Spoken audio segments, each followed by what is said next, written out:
अस्सलाम वालेकुम my YouTube family. उम्मीद है कि आप सब खैरियत से होंगे। मैं इस वक्त ज़रा मानसरे में मौजूद हूँ।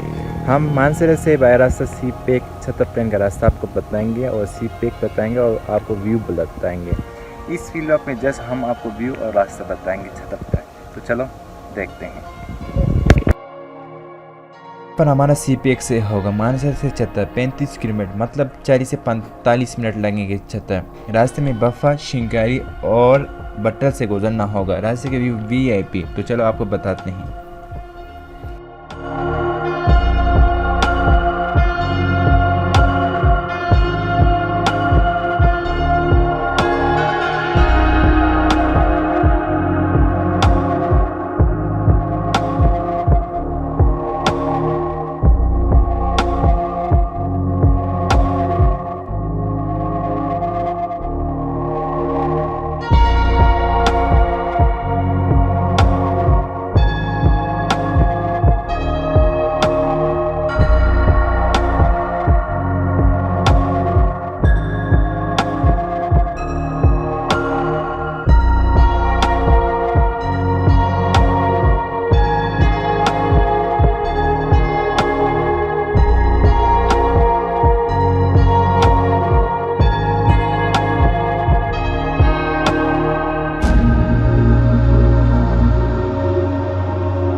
टर्नल क्रॉस किया आगे होगा टू प्लाजा। टू प्लाजा से थोड़ा से आगे जाएंगे, आगे से राइट साइड पर होगा छतर प्लेन का इंटरचेंज।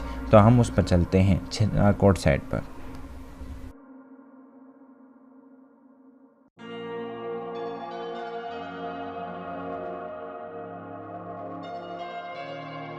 कोर्ट का है, इससे ऊपर जाएंगे 2 से या 3 किलोमीटर लगेंगे हमें।